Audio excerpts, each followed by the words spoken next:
Police officers, stand down! Show me your hands! Show me your hands!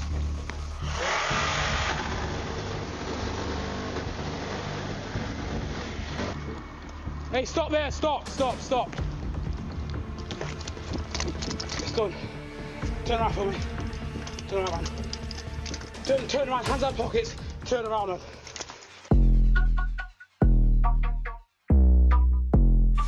A gleaming white Rolls-Royce rolls slowly through the streets of Nottinghamshire, the sunlight reflecting off its paintwork like a giant mirror. The window rolls down, and from inside, a bottle of Dom Pérignon is uncorked, a spray of champagne glistening in the light, accompanied by gleeful laughter and a thumping drill rap beat. At first glance, you might think this is a scene from a lavish music video or even a fancy drinks campaign. But the truth behind the lens is much colder and darker. It is a disguised invitation from a notorious heroin and crack cocaine gang looking to hook up and recruit vulnerable teenagers into the treacherous world of county lines, of the interregional drug distribution model that is sweeping across Britain. In these videos, everything is calculated: the sparkling Rolex watches, the thick wads of cash, the designer clothes, the expensive liquor, all set up as a glamorous stage to hide a well-oiled, sophisticated and extremely dangerous drug trafficking machine. What makes this case special is not just the huge amount of drugs or the recklessness of the ringleaders, but the way they turned social media and street culture into recruiting tools, turning symbols into illusions and illusions into deadly realities. But this is more than just a criminal case. It is a mirror of the dark side of technology, greed, and seemingly harmless choices that can change lives. Have you ever thought that an online rap video could be a one-way ticket into a life of crime? Cypher Ncube, 29, entered the world of crime with the air of a street star, a confident face, expensive clothes, and rap drills that attracted thousands of views. For Ncube, music was more than a passion, it was a tool. The videos in which he appeared standing next to a Rolls-Royce wearing a Rolex and pouring Dom Pérignon were not mere showboating, but a message to young men looking for a quick, get-rich-quick path. Follow me, and this will be your life. Jefte Ficula was Ncube's partner and right-hand man. Ficula was quieter, but his presence in the videos was always commanding, a man in control behind the scenes, where heroin and crack cocaine were meticulously planned. They not only shared the same drill rap scene, but also built a sophisticated drugs network that stretched across Nottinghamshire and beyond. Beneath the pair were figures like Ramon Campbell, who ran at least one county line and recruited a 16-year-old boy as his underling, Camel Mantock, who continued to deal even after being arrested, and J. Samuel Grant, who managed the day-to-day operations in Nottingham and would recklessly dump heroin and cocaine at the sight of the police.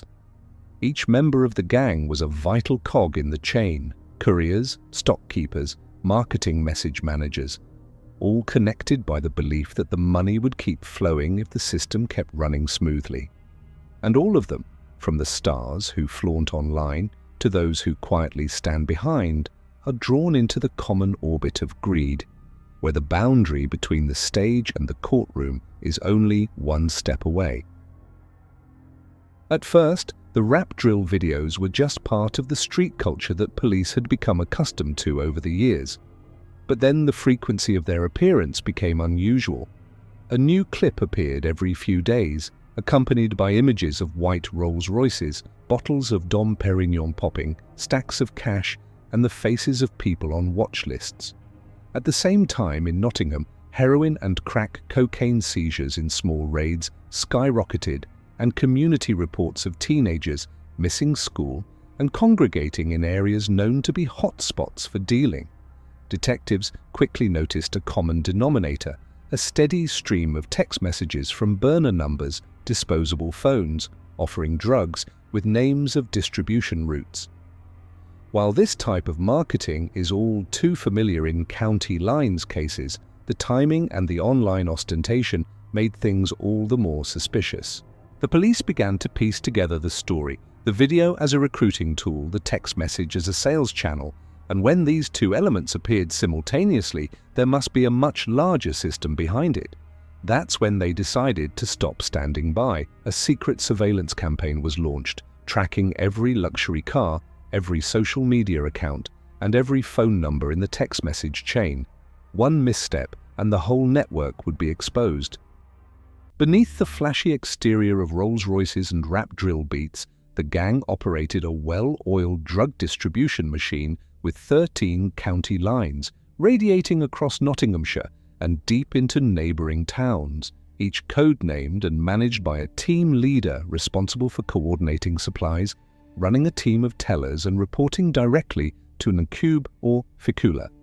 The two men at the top of the pyramid, while the internal communications system was virtually invisible to outsiders as everyone used cheap burner phones bought with cash, used for just a few weeks before being discarded, SIMs often registered to fake identities or those of homeless people. On social media, rap drill videos are staged as an unofficial marketing tool, showing Dom Pérignon being sprayed, cash being counted, designer clothes being worn, sending a subtle message of "join and you can get this too," and for young recruits, especially those who drop out of school or lack direction, the invitation is more appealing than any career orientation. Drugs are transported from major city gathering points to small towns in luxury cars or rented cars, often driven by drivers who are not on the watch list, and to avoid being noticed, the goods are hidden in unexpected places, sewn into the lining of a jacket, stuffed into a sneaker compartment, or hidden deep in personal luggage, even using minors as couriers, delivery men, because the law treats minors more leniently if caught. Small transactions take place in motels, coffee shops, or short-term rental apartments, where customers are instructed via text message about the time and place of pickup. Their mass marketing method is equally sophisticated, as each line has a hotline, a phone number that regular customers have saved, and from there, thousands of text messages are sent in just a few minutes to announce new products, discounts, or promotions in a black market style, making customers feel like they are participating in a familiar service, even receiving quick customer care. To ensure a stable flow of goods and money, the lines operate on a rotational principle. If one line is interrupted by a police raid, another line immediately increases production to compensate to keep the total revenue from falling.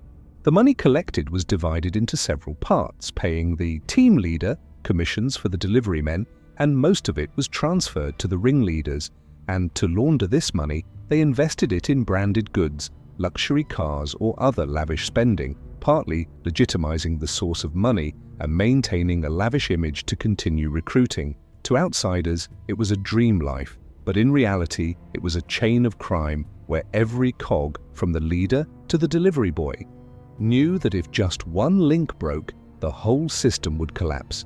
And it was this smooth operation and the signs of public display that made Nottinghamshire police realise that this was no ordinary line, but an organised drug trafficking network, confidently operating in broad daylight.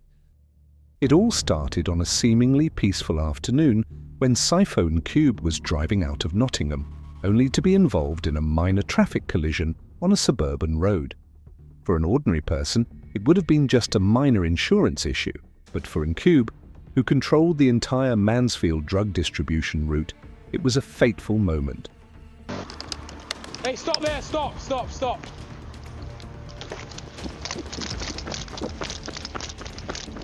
Just stop there, man. It's done. Turn around for me. Turn around. Turn around, hands out pockets. Turn around, man. Right, turn around, man. Palms around. When the police approached, they noticed an unusual tension in his eyes, and within minutes of searching, they discovered a burner phone containing hundreds of transactional messages, along with a detailed customer list. From that phone, they traced other names back, and just a few weeks later, Camel Mantock and Bailey Reed were caught red-handed making a delivery in Sutton in Ashfield. The pair tried to appear calm, but when police asked to inspect them, they had to pull out wrapped packages of heroin and crack cocaine stuffed deep into their underwear, a discreet method of transport that failed this time. Meanwhile, another line of investigation was directed at Jephte Ficula, the man considered the silent kingpin of the ring. Police officers, stand still! Show me your hands! Show me your hands! Police officers! And A raid on his apartment not only recovered tens of thousands of pounds worth of drugs, but also exposed an arsenal of weapons including 3 handguns, full magazines, and Ficula's DNA was clearly visible on one of the magazines. In addition, police confiscated a series of designer clothes and accessories, from Moncler jackets to Rolex watches, all purchased with cash, a classic sign of money laundering. These 3 key arrests sparked a massive operation that spanned weeks, with raids on properties, rented houses, and drug storage sites. Each raid turned up new links: suitcases stuffed with cash, gym bags stuffed with drugs, guns stashed in wardrobes, and especially notebooks meticulously recording sales figures, and a $20,000 a week profit target. Police also seized route plans, job assignments, and lists of VIP clients, those who bought in bulk and were given priority on-site service. Data from members' phones and social media reinforced the picture. A criminal organization run like a business, with marketing strategies, staffing, and profit maximization, but instead of legal goods, its products were heroin and crack cocaine. Each piece of evidence, each arrest, was like a cog in this giant machine being pulled apart, revealing the whole system. And by the end of the operation, Nottinghamshire police had laid bare the entire network, from the stars of the rap drill videos to the quiet men behind the scenes.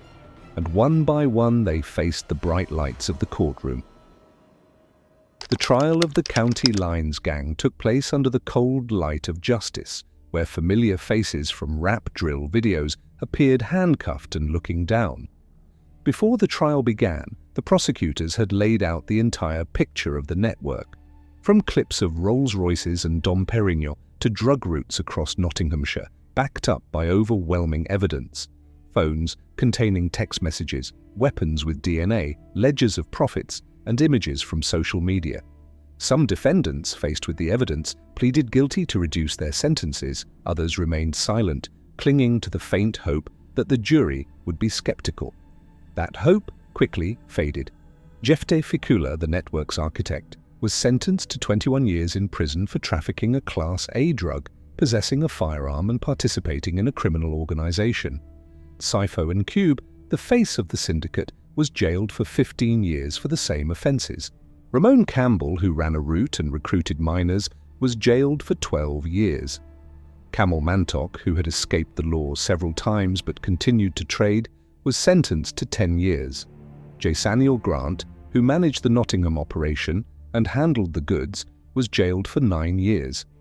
Aidan Farrer, who ran the Long Eaton and Stapleford route, was jailed for 8 years. Godpraise Bowen, who was in charge of the Hucknall and Spalding route, was jailed for 9 years. Bailey Reid, who held the goods and prepared the raw materials for the production of crack cocaine, was jailed for 7 years. Gail Landu, a logistics officer, was jailed for 6 years. Terrell Comrie Patterson, who managed the delivery boys, was jailed for 8 years. Laquani Fogo, who ran the Sutton in Ashfield route and was involved in the production of crack, was jailed for 7 years. Amang Kanyi, who ran multiple lines in Colville, Mansfield and Long Eaton, received 9 years. Sentencing him, the judge highlighted a professional criminal organization that preyed on young people using music culture to create the illusion of a life of luxury while driving them into drug addiction and violence. Concluding that a harsh sentence was necessary not only to punish, but also to send a message to those who think the spotlight can hide the darkness behind.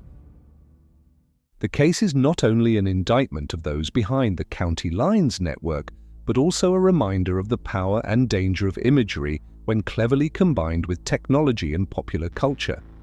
The opulence of rap drill clips, the frothing Dom Pérignon, the slow-rolling Rolls-Royce, the designer clothes, and the cash has been used as an unofficial marketing campaign, creating the illusion of quick success and street power to attract young people. This raises a troubling question. When social media platforms become the main channels for such images, what responsibility do they have to prevent the criminalization of life? And should artists, whether directly involved or exploited, be held accountable when the messages of their work become recruitment tools? The case illustrates the fine line between art and crime, between reflecting reality and promoting it. It also reflects a disturbing reality. Criminals today are not only operating in the shadows, but are willing to step into the light, using the spotlight and views to consolidate their power. And as this combination continues, society will be forced to find a way to deal with a new generation of criminals, one that knows how to tell stories, build images, and use social media as a more effective propaganda front than any banner or flyer. Ultimately, the case was closed with harsh sentences, but the story it left behind resonates as a reminder that criminals never stand still, always adapting and mutating to survive. When the luxury cars are towed away, the champagne is gone and the drill rap scene is quiet. What remains are broken families, misguided teenagers, and a community that bears lasting scars. The law can shut down a network, but if society does not proactively identify and stop it at the root, the next version will emerge, more sophisticated, more reckless. The question is not just how to catch them, but how to make sure no one wants to be them. And if you want to know the real stories, the real-life conspiracies that are more dramatic than the movies, keep watching, because each case I tell is not just for you to listen, but for you to see that out there, the darkness is still waiting, and the light of truth will always find its way back. And I look forward to your companionship in the following crime documentaries. Thank you.